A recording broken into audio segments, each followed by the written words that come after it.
Okay, a couple more.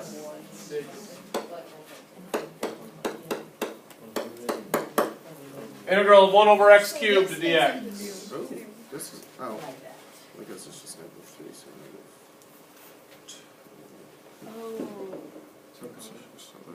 Thoughts?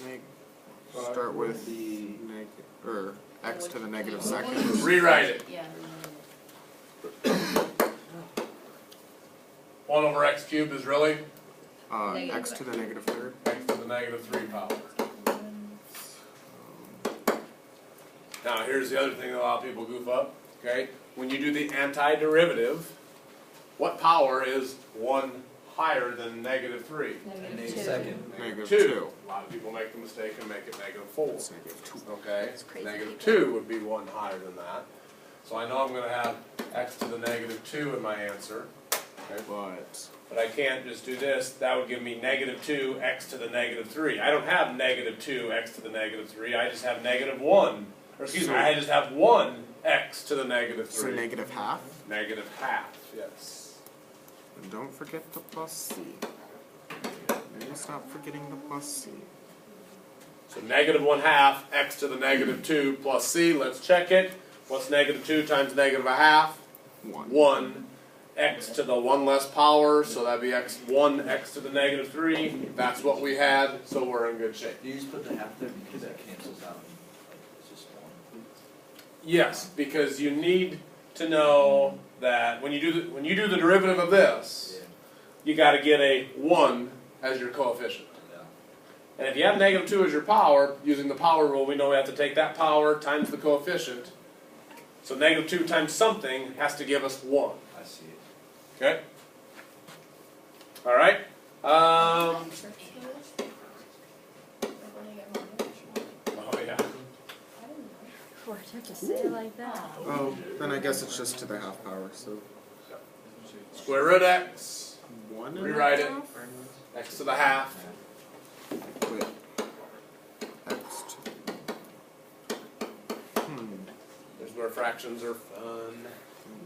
Would it be coefficient of 2? No. Yes? What power is x going to have on it? 3 halves. 3 halves, because you're doing antiderivative, so it's got to increase by a power, and 1 larger than a half would be 1 1/2 or 3 halves. So I know I'm going to have x to the 3 halves. Okay? So 2 3 halves thirds? times something has to give me a 1. Well, 2 thirds? in order for a fraction to multiply by something to equal 1, you'd be multiplying by its reciprocal. So you'll need a 2/3. Oh, So do the derivative. 3 halves times 2/3 gives me 1 x to the 1 less power, so it'd be 1 x to the half, which is what I had, plus c, because you don't know. Could be a constant there.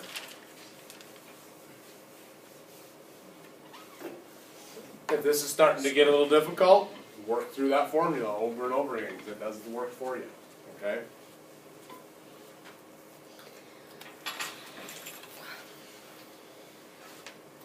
Take the coefficient divided by the power that is 1 greater. So 1 divided by 3 halves. 1 divided by 3 halves is 2/3. Okay?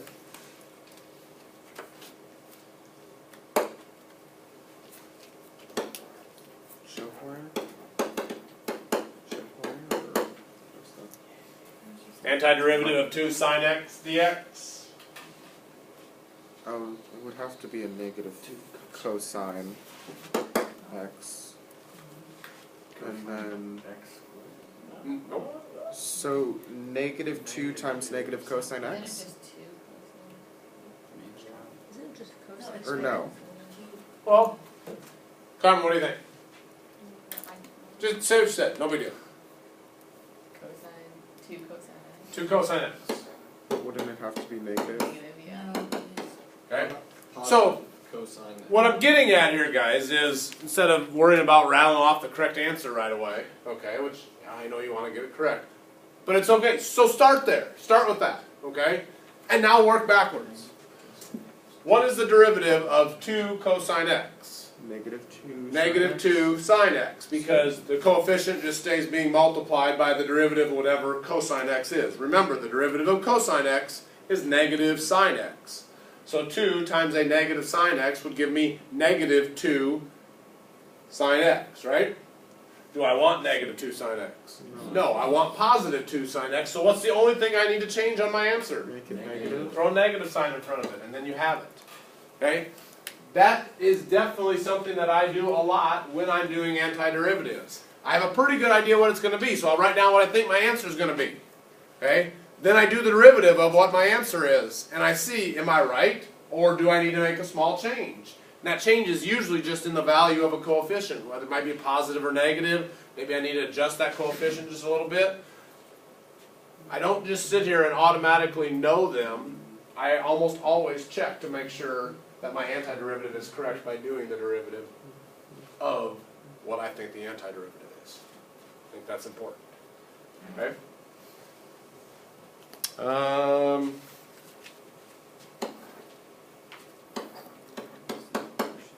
about just the integral of 2 dx? 2x. 2x? Yep. Plus oh, c. plus c. I keep forgetting. Well, at least you're writing it down all the time, right? Yep. Over and over and over. Write it down. John's got it. Mm-hmm. Okay. Ooh, this is interesting. So, If you take the antiderivative of the sum of 2 terms, you can take the antiderivative of each term separately. x. So would it be half x squared plus 2x? Would be x squared plus 2x plus c. Oh, plus c. So I'm hearing this. What do you guys think? But wouldn't you have to do Divide x half squared for by 2. the x squared? Need a half here? I think so. I'd say divide by 2, but that's me. Does that work? Let me check. Or you check. What's the derivative of half x squared? X. Because 2 times a half gives you 1 x to the first, which is x, right? What's the derivative of 2x? 2. Or 2. Yeah, 2. What's the derivative of a constant? 0. 0, so I got x plus 2 plus 0, or in other words, just x plus 2. Matches. Okay?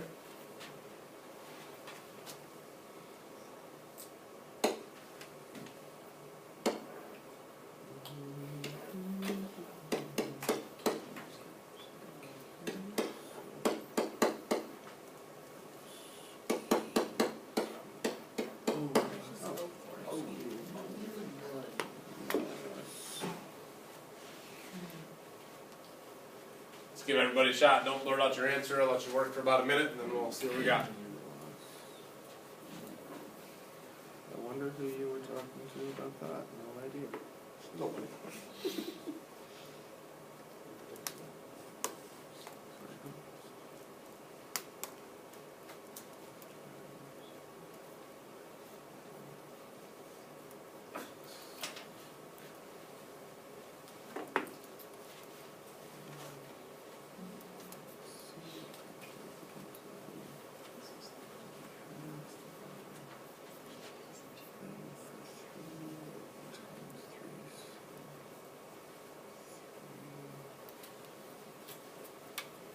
About 30 more seconds.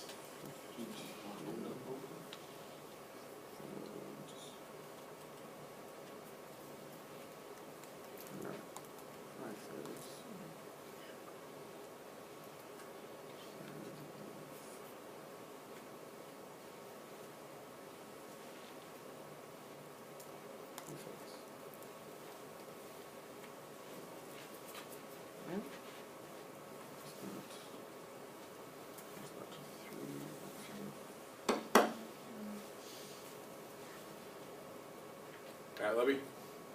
I think Go I ahead. got it. 3/5 x to the 5th minus 5/3 x to the 3rd plus 1/2 x squared plus c. That's cat. Yes, I got I got the same. I see you. Good job. I see a pattern. Yep. I didn't mean to. I definitely I have to remembered the do it. plus c. What are we struggling with? What advice can I give on a particular part, if any? Speak up so I can help. Can we do the product rule? I'm not going there yet. Dang it. Chill out, we just started learning this. Baby steps first. Okay. So we didn't learn all those rules overnight. Practice, page 255, 15 to 26, 35 and 39.